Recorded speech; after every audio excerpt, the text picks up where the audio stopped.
making the tough calls on the front lines. Thank you, Senator Reed. Interesting. Thank you, Senator Thank you Reed. very much. Senator Fisher. Thank you, Mr. Chairman, and welcome, Mr. Hegseth, to you and to your family. Thank you for the meeting that we had. We talked about a number of things. First and foremost was that nuclear weapons are foundational to our national defense, and having a safe, effective, and credible nuclear deterrent underpins our alliances, and as you know, it deters our adversaries. Nuclear deterrence has been, and you and I believe, agreed on this, it must continue to be unequivocally the highest priority mission of the Department of Defense.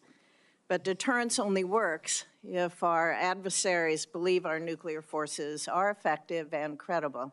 All three legs of our triad are undergoing that generational recapitalization programs, and we cannot afford any more delays in those programs.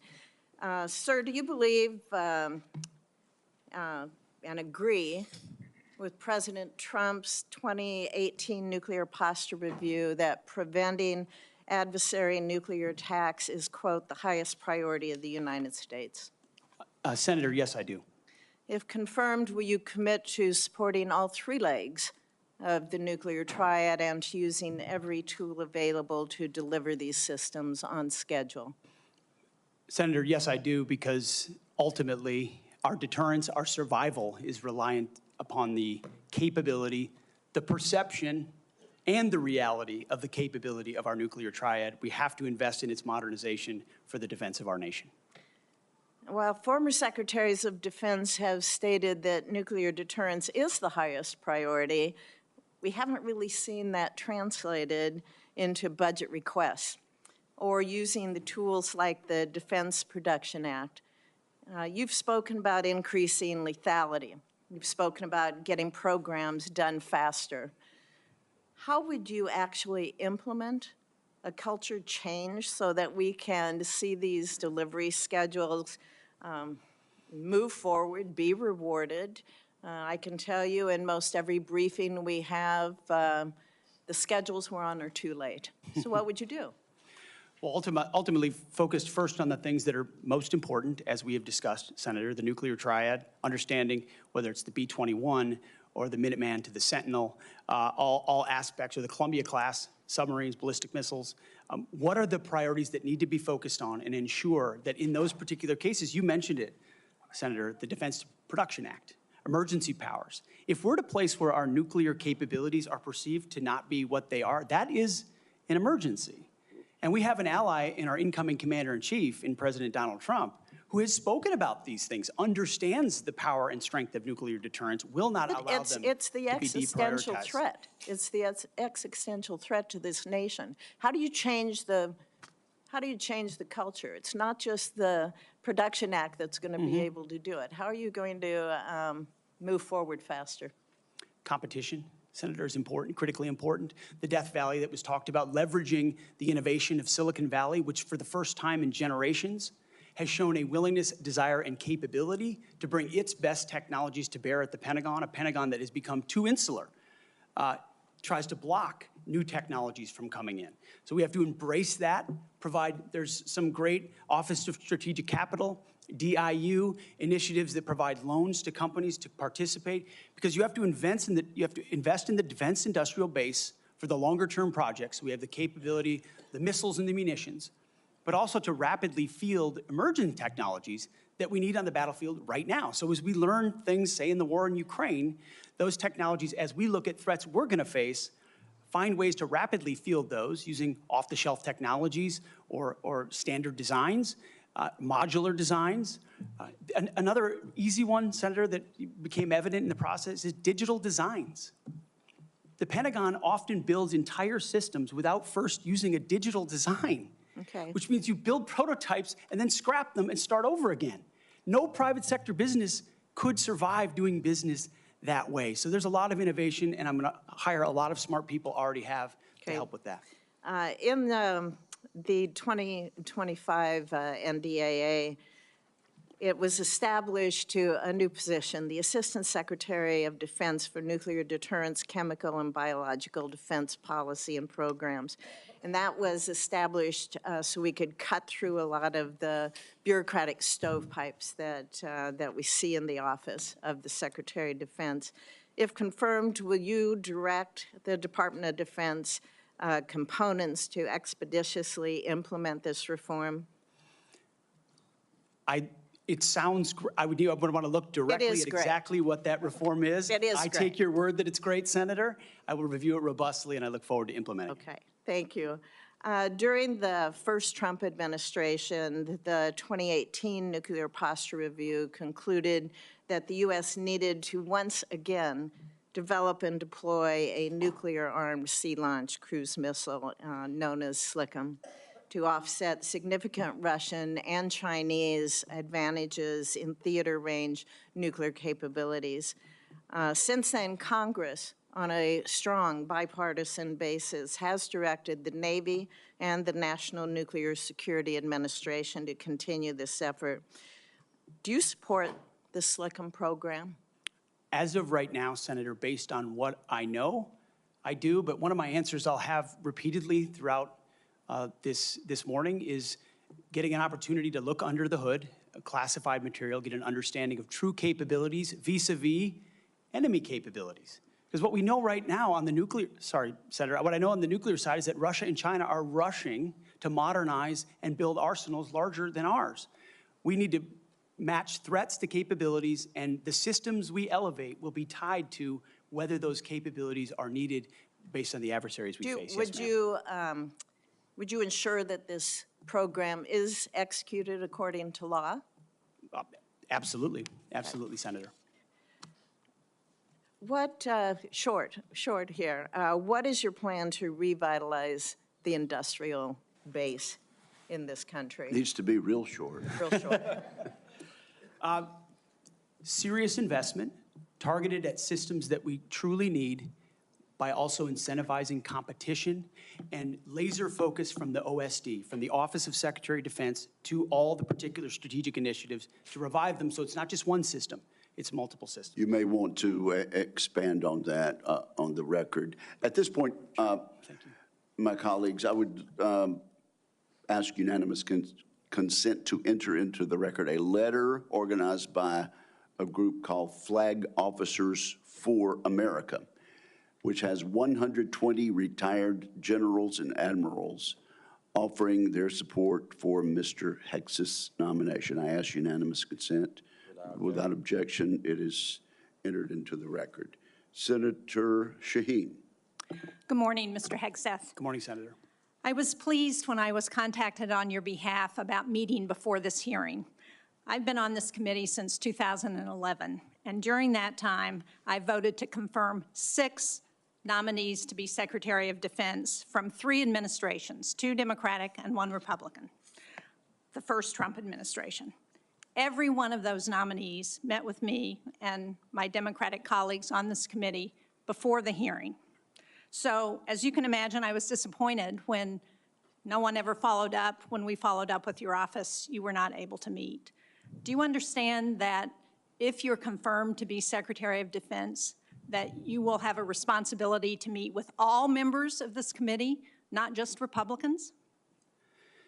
Senator, I very much appreciate and understand the traditionally bipartisan nature of this committee. Their national defense is not partisan. It should not be about Republicans or Democrats. And so I look forward to working together with you and your colleagues on priorities facing this nation. Yes. I think we would expect that. And one reason that I wanted to meet with you was because I thought it would be really helpful to better understand your views on women in the military.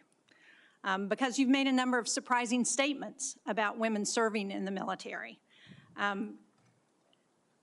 As recently as November the 7th of 2024 on the Sean Ryan Show, you said, and I quote, "I'm straight up saying that we should not have women in combat roles. It hasn't made us more effective." The quote went on a little longer, but that was the gist of it. That was before you were nominated to be Secretary of Defense. Mr. Hegseth, do you know what percentage of our military is comprised of women? I believe it's 18 to 20%, Senator. It's almost 18%, and in fact, DOD's 2023 demographic report indicated that there are more women serving now, and there are fewer separations. So they make up a critical part of our military, wouldn't you agree?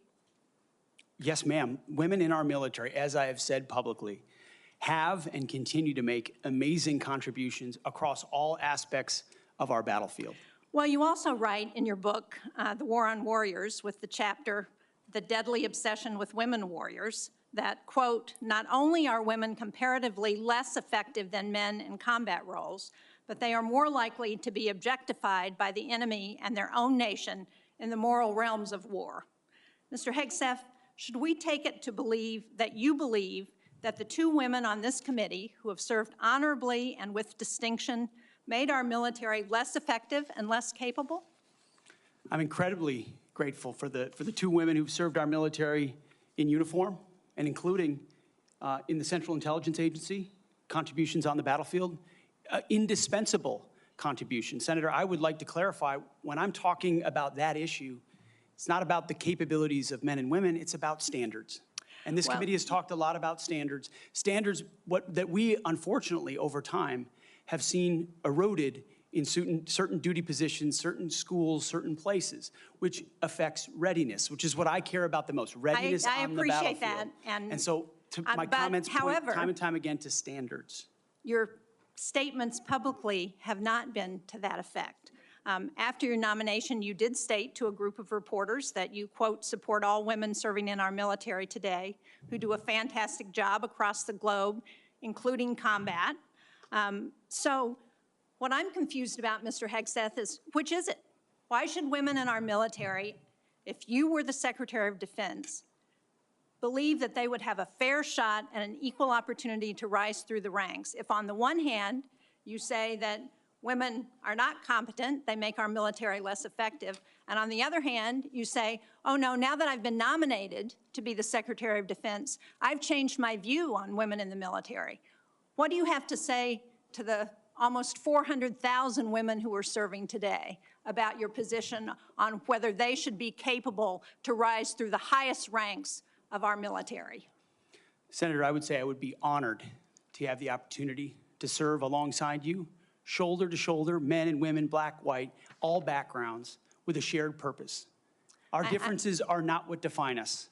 Our unity and our shared purpose is what define us, and you will be treated fairly and with dignity, honor, and respect, just like every man and woman in uniform, just like the men and women that I've worked with in my veterans organizations, to include when I was a headquarters and headquarters company commander in the Minnesota National Guard. Well, I appreciate your 11th well. hour conversion, but Mr. Chairman, for the record, I would like to submit Chapter 5, The Deadly Obsession with Women Warriors, for the record.